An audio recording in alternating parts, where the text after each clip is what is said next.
स्वागत है आपका हमारे YouTube channel Hindi Gurukul academy में। तो कैसे हैं?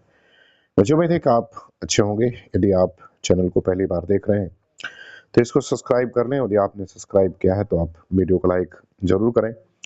तो शुरू करते हैं आज की एक महत्वपूर्ण क्लास। पहला सवाल, इनमें से कौन सा उपन्यास राही मासूम रजा द्वारा लिखित है? ए नूतन ब्रह्मचारी, बी आधा गांव, सी काला जल और डी पुनर्नवा। तो आपको इस पहले सवाल का उत्तर बताना है कि पहला सवाल जो है इसका सही उत्तर क्या होगा। तो इसका सही उत्तर विकल्प बी हो जाएगा आधा गांव। आधा गांव उपन्यास राही मासूम रजा द्वारा लिखित है, जबकि नूतन ब्रह्मचारी की बात करें तो नूतन ब्रह्मचारी जो है वो बालकृष्ण भट्ट के द्वारा लिखा गया उपन्यास है। काला जल गुलशेर खासानी का है और पुनर्नवा जो है वो हजारी प्रसाद द्विवेदी के द्वारा लिखित उपन्यास है। बात करते हैं सवाल नंबर दूसरे की। सवाल नंबर दूसरे में कह रहा है कि समाज में उपेक्षित भंगियों की जीवन गाथा उपन्यास में है। ए जुलूस, बी नाच्यो बहुत गोपाल, सी महिला आंचल और डी परती परिकथा। तो आप बताना कि किस उपन्यास में जो है वो समाज से उपेक्षित भंगियों की जीवन गाथा वर्णित की गई है। तो उपन्यास का नाम नाच्यो बहुत गोपाल, विकल्प बी उत्तर इसका सही हो जाएगा। और यह उपन्यास जो है वो हिंदी साहित्य के यशस्वी साहित्यकार अमृतलाल नागर के द्वारा लिखित है, जबकि जुलूस, महिला आंचल और परती पदकथा ये रेणु के द्वारा लिखित उपन्यास हैं। तीसरे सवाल पर आते हैं। तीसरा सवाल कह रहे हैं कि 8 भागों में प्रेमचंद की कहानियां किस नाम से संकलित हैं? ए मानसरोवर, बी ज्ञान सरोवर, सी प्रेमचंद की कहानियां और डी नमक का दरोगा। तो आपको इस तीसरे सवाल का उत्तर बताना है। तो इसका सही उत्तर विकल्प ए हो जाएगा, मानसरोवर नाम से जो है वो संकलित हैं। चौथे सवाल पर आते हैं। कह रहा है कि इनमें से नई कहानी आंदोलन के साथ कौन कहानीकार नहीं जुड़ा था? ए मोहन राकेश, बी कमलेश्वर, सी ज्ञान रंजन और डी राजेंद्र यादव। तो आपको बताना है कि इसका सही उत्तर जो है वो क्या होगा। तो इसका सही उत्तर विकल्प सी हो जाएगा। ज्ञान रंजन जो है वो नई कहानी आंदोलन से जुड़े हुए नहीं थे। कमलेश्वर, मोहन राकेश और राजेंद्र यादव ये नई कहानियों के प्रमुख नायक जो है वो माने जाते हैं। चलिए अब आते हैं सवाल नंबर 5वें पर। 5वां सवाल कह रहे कि आचार्य रामचंद्र शुक्ल के निबंध संग्रह चिंतामणि के अब तक कितने भाग प्रकाशित हुए हैं? ए 1, बी 2, सी 3 और डी 4। तो इसका उत्तर आपको बताना है। तो इसका उत्तर विकल्प डी हो जाएगा। अब तक कुल इसके 4 भाग प्रकाशित हैं। चिंतामणि एक भाग 1 का प्रकाशन 1939 में संपादक रामचंद्र शुक्ल, दूसरे भाग का प्रकाशन 1945 में विश्वनाथ प्रसाद मिश्र, तीसरे भाग का 1983 में नामवर सिंह और ओम प्रकाश सिंह और चौथे भाग के संपादक ओम प्रकाश सिंह और कुसुम चतुर्वेदी रहे। 6 नंबर सवाल पर आते हैं। कह रहा है कि बात भाव मनोयोग शीर्षक निबंधों के लेखक कौन हैं? तो इन निबंधों के लेखक का नाम बताना है। ए बाल मुकुंद गुप्त, बी बालकृष्ण भट्ट, सी प्रताप नारायण मिश्र और डी भारतेंदु हरिश्चंद्र। तो आपको 6वें प्रश्न का उत्तर बताना है। इसका सही उत्तर क्या हो जाएगा? तो इसका सही उत्तर प्रताप नारायण मिश्र हो जाएगा। विकल्प सी उत्तर सही है। 7 नंबर सवाल पर आते हैं। कह रहे हैं कि संस्कृति के 4 अध्याय ये किसकी रचना है? ये आपको बताना है। ए रामविलास शर्मा, बी नामवर सिंह, सी वासुदेव शरण अग्रवाल और डी रामधारी सिंह दिनकर। तो आपको इसका सही उत्तर क्या बताना है? तो संस्कृति के 4 अध्याय जो है ये रामधारी सिंह दिनकर की रचना है। विकल्प डी उत्तर इसका क्या होगा? सही हो जाएगा। इस रचना के लिए इन्हें 1959 का जो है वो साहित्य अकादमी पुरस्कार भी मिला। 8 नंबर सवाल पर आते हैं। कह रहे हैं कि महावीर प्रसाद द्विवेदी की निम्नलिखित रचनाओं में से आलोचना विधा की रचनाएं कौन सी हैं? ए कालिदास की निरंकुशता, कविता कलाप, बी कविता कलाप कुमार संभवसार, सी कुमार संभवसार कविता कलाप कालिदास की निरंकुशता और डी करे कि कालिदास की निरंकुशता कालिदास और उनकी कविता। तो बताना है आपको कि कौन सी जो है वो आलोचना विधा की रचनाएं हैं। तो इसका उत्तर जो है आपका विकल्प डी जो है वो सही हो जाएगा। कालिदास की निरंकुशता और कालिदास और उनकी कविता ये जो है इनकी आलोचना विधा की रचनाएं हैं। 9 नंबर सवाल पर आते हैं। कह रहे कि इनमें से कौन सी दलित आत्मकथा नहीं है? ये आपको बताना है। ए नागफनी, बी जूठन, सी अपनी खबर और डी मुर्दहिया। तो जो दलित आत्मकथा नहीं है उसके बारे में बताना है। तो दलित आत्मकथा अपनी खबर जो है वो नहीं है, चूँकि ये अपनी खबर जो है वो आत्मकथा है और इसके लेखक पांडे बिचन शर्मा उग्र हैं। जबकि नागफनी जो है वो 2007 रूपनारायण सोनकर की है। 1997 जूठन ओम प्रकाश वाल्मीकि का और मुर्दहिया 2010 डॉक्टर तुलसीराम की रचना है। 10 नंबर सवाल पर आते हैं। 10 नंबर सवाल कह रहा है कि याद हो कि न याद हो संस्मरण कृति के लेखक कौन है? ए राजेंद्र यादव, बी अजीत कुमार, सी काशीनाथ सिंह और डी विष्णुकांत शास्त्री। तो आपको इस प्रश्न का उत्तर बताना है कि इसका सही उत्तर जो है वो क्या होगा। तो देखिए, याद हो कि न याद हो संस्मरण के लेखक काशीनाथ सिंह है। तो विकल्प इसका जो है वो सी जो होगा वो क्या होगा, वो सही हो जाएगा। इसके अलावा अगर हम बात करें तो आगे दिन पाछे भय, घर का जोगी जोगड़ा, ये इनके अन्य जो है वो संस्मरण है। 11 नंबर सवाल पर आते हैं। कह रहा है कि एक कहानी यह भी किसकी आत्मकथा है, ये बताना है। ए मन्नू भंडारी, बी मृदुला गर्ग, सी कृष्णा शोभती और डी चित्रा मुदगल। तो आपको इस 11 नंबर प्रश्न का उत्तर बताना है कि इसका सही उत्तर क्या होगा। तो एक कहानी यह भी मन्नू भंडारी की आत्मकथा है। तो विकल्प ए इसका उत्तर क्या होगा, वो आपका सही हो जाएगा। 12 नंबर सवाल पर आते हैं। 12 नंबर सवाल में क्या कह रहा है? 12 नंबर सवाल में कह रहा है कि युधिष्ठिर में कौन सा समास है, ये आपको बताना है। ए कह रहा है कि तत्पुरुष, बी बहुब्रीहि, सी अलख और डी कर्मधारय समास। तो आपको बताना है कि इसमें जो है युधिष्ठिर में कौन सा समास हो जाएगा, इसका उत्तर आपको बताना है। तो अगर हम युधिष्ठिर शब्द की बात करें तो इसमें अलग तत्पुरुष समास होता है, अलग समास कहेंगे इसको। तत्पुरुष का ही एक भेद जो होता है। ऐसे समास जिनमें पूर्व पद की विभक्ति का लोप होता है उसे अलुक समास के नाम से जाना जाता है। संस्कृत के जो व्याकरण है उन्होंने अलुक, उपपद, नय तथा प्रादि नामक तत्पुरुष के 4 भेद भी किए हैं। युधिष्ठिर युद्ध में स्थिर शब्द में कारक विभक्ति का लोप नहीं हुआ है, क्योंकि युधि में अधिकरण तत्पुरुष सप्तमी विभक्ति का चिन्ह लगा हुआ है।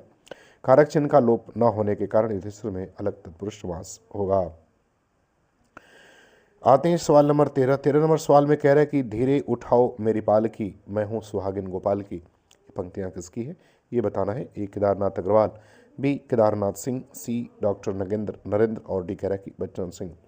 तो आपको 13 नंबर प्रश्न का उत्तर बताना है कि इसका सही उत्तर जो है वो 13 नंबर का क्या हो जाएगा। तो इन पंक्तियों की बात करें तो ये पंक्ति जो है वो केदारनाथ अग्रवाल की है। विकल्प ए उत्तर सही होगा। 14 नंबर सवाल पर आते हैं। कह रहा है कि वह स्नान करके जाती है, वाक्य का संस्कृत में सही अनुवाद क्या होगा, ये बताना है। ए कह रहे सा स्नानम कृत्वा गच्छति, बी सा स्नानम कृत्वा गच्छसि, सी कह रहा है कि सा स्नानम कृत्वा गमिष्यसि और डी कह रहा है कि सा स्नानम कृत्वा गच्छाओ। तो 14 नंबर प्रश्न का उत्तर बताना है। इसका सही उत्तर जो है वो क्या होगा। तो 14 नंबर प्रश्न का सही उत्तर विकल्प ए हो जाएगा, सा स्नानम कृत्वा गच्छति। इसका जो है वो सही आंसर होगा। 15 नंबर सवाल पर आते हैं। 15 नंबर सवाल में कह रहे हैं कि निम्नलिखित में से कौन सा सही सुमेलित नहीं है। ए जुलूस रुका है, विवेकी राय, बी युद्धयात्रा धर्मवीर भारती, सी तूफानों के बीच रांगे राघव और डी ऋण जल धनजल प्रभाकर माचवे। तो कौन सुमेलित नहीं है ये आपको बताना है। तो अगर इसकी बात किया जाए तो विकल्प डी जो है वो सुमेलित नहीं है, क्योंकि ऋणधन और जलधन जो है वो प्रभाकर माचवे का नहीं है, बल्कि ये फणीश्वर नाथ रेणु का है। बात करते हैं सवाल नंबर 16 की। 16 नंबर सवाल में कह रहे हैं कि बताओ कि तुम कब लौटे वाक्य का सरल वाक्य में परिवर्तन होगा। ए कह रहे कि तुम कब लौटे यह बताओ, बी कह रहे कि अपने लौटने का सही समय बताओ, सी कह रहे कि बताओ तुम कब लौटे और डी कह रहे कि अपने लौटने का समय बताओ। तो जब सरल वाक्य में इसको हम बदलेंगे तो इसका उत्तर हो जाएगा विकल्प डी सही होगा, अपने लौटने का समय बताओ। तो 16 नंबर प्रश्न का विकल्प कौन सा सही होगा, डी जो है इसका उत्तर सही हो जाएगा। सरल वाक्य की पहचान ये होती कि इसमें मात्र एक ही मुख्य क्रिया होती है। 17 नंबर सवाल पर आते हैं। 17 नंबर सवाल में कह रहे हैं कि निम्नलिखित में कौन शाश्वत शब्द का विलोम है। ए मृत्यु, बी मर्त्य, सी नश्वर और डी कह रहे हैं कि क्षणिक। तो शाश्वत का विलोम जो है वो आपको क्या करना है वो बताना है। तो इसका विलोम विकल्प डी हो जाएगा। क्षणिक इसका क्या होता है, वो विलोम होता है। मृत्यु का भी विलोम जीवन होगा, नश्वर का अनश्वर कह सकते हैं, और मर्त्य का जो है वो अमर विलोम जो है वो होता है। सवाल नंबर 18 पर आते हैं। 18 नंबर सवाल में कह रहे हैं कि निम्नलिखित में तत्सम शब्द कौन सा है, ये आपको बताना है। ए गृह, बी घर, सी घड़ा और डी बेगम। तो बताना कि तत्सम शब्द कौन सा है, तो गृह शब्द जो है इसमें क्या है, वो तत्सम शब्द है। जबकि घर और घड़ा दोनों तद्भव हैं और बेगम शब्द जो है वो विदेशज शब्द है। 19 नंबर सवाल पर आते हैं, कह रहे कि अधि उपसर्ग का उदाहरण इनमें से किस शब्द के माध्यम से दिया जा सकता है। ए आधार, बी अधूरा, सी अधर और डी अध्याय। तो आपको बताना है कि सही जो है इसमें कौन सा होगा, जो अधि उपसर्ग के साथ जो है इसका उदाहरण दिया जा सकता है। तो ये दिया जा सकता है विकल्प डी के साथ, क्योंकि अधि और आय शब्द मिल करके जो है क्या बनता है, अध्याय जो है वो बनता है। आय इसमें मूल शब्द है और अधि जो है इसमें क्या है, वो उपसर्ग है। 20 नंबर सवाल पर आते हैं, कह रहे हैं कि आती है शून्य क्षितिज से, क्यों लौट प्रतिध्वनि मेरी, टकराती बिल खाती सी पगली सी देती फेरी। उक्त पंक्तियों में कौन सा अलंकार है। ए रूपक, बी उत्प्रेक्षा, सी उपमा और डी विभावना। तो आपको बताना कि कौन सा इसमें जो है वो अलंकार है। तो इन पंक्तियों में जो है वो उपमा अलंकार है। विकल्प सी जो है इसका उत्तर क्या होगा, वो सही हो जाएगा।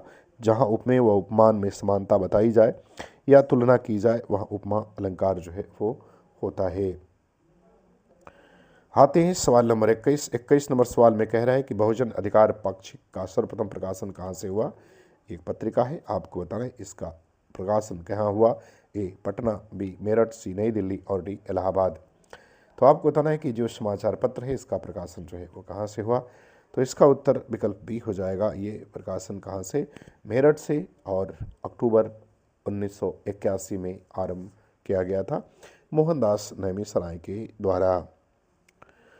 22 नंबर सवाल पर आते हैं, कह रहा है कि महावीर प्रसाद द्विवेदी और हिंदी नवजागरण किस का आलोचनात्मक ग्रंथ है।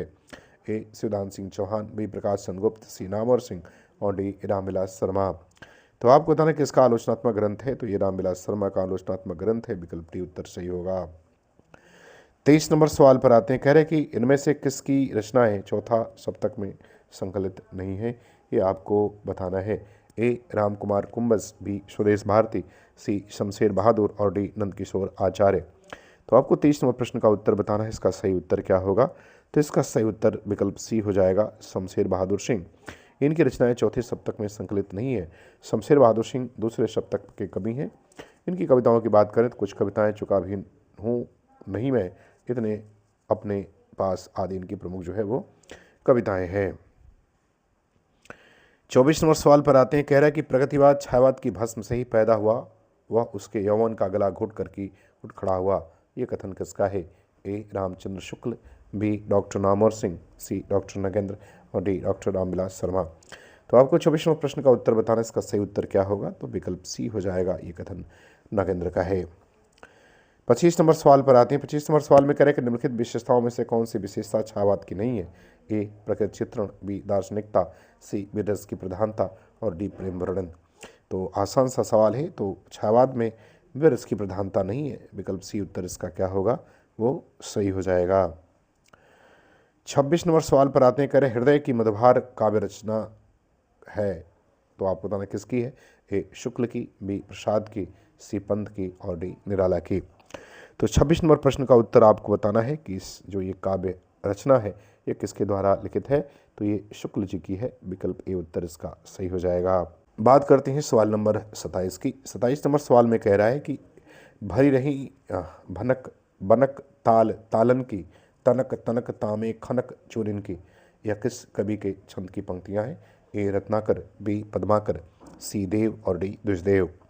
तो आपको इस प्रश्न का सही उत्तर जो है वो बताना है। तो अगर इस छंद की बात करें तो ये छंद कवि देव के द्वारा लिखा गया है। विकल्प सी उत्तर इसका क्या होगा, वो सही हो जाएगा। 28 नंबर सवाल पर आते हैं, कह रहे कि सुदामा चरित किसकी रचना है, ये बताना है। आसान सा प्रश्न है। ए गणानंद, बी कृष्णदास, सीरस खान और डी नरोत्तम दास। तो 28 नंबर प्रश्न का उत्तर बताना है। तो ये इसकी रचना जो है वो नरोत्तम दास ने की। विकल्प डी इसका उत्तर क्या होगा, वो आपका सही हो जाएगा। 29 नंबर सवाल पर आते हैं, कह रहे कि अवधी एवं ब्रज भाषा दोनों में रचना करने वाले कवि हैं। ए सूरदास, बी तुलसीदास, सी घनानंद और डी कह रहे कि उपयुक्त सभी। तो आपको बताना किसने दोनों भाषा में रचना की है, तो विकल्प बी सही हो जाएगा। तुलसीदास ब्रज और अवधी दोनों में लिखने वाले कवि थे। 30 नंबर सवाल पर आते हैं। 30 नंबर सवाल में क्या कह रहा है? कह रहा है कि दृश्य बदलता है कि देखता हूँ फिर मैं बीमार खाट पर लेटा हूँ मन मारे। ये पंक्तियाँ जो है किसकी हैं? ए नागार्जुन, बी त्रिलोचन, सी केदारनाथ सिंह और डी केदारनाथ अग्रवाल। तो 30 नंबर प्रश्न का उत्तर बताना कि पंक्ति किसके द्वारा लिखित है। तो ये पंक्ति जो है वो त्रिलोचन के द्वारा लिखित है। विकल्प बी उत्तर इसका सही हो जाएगा।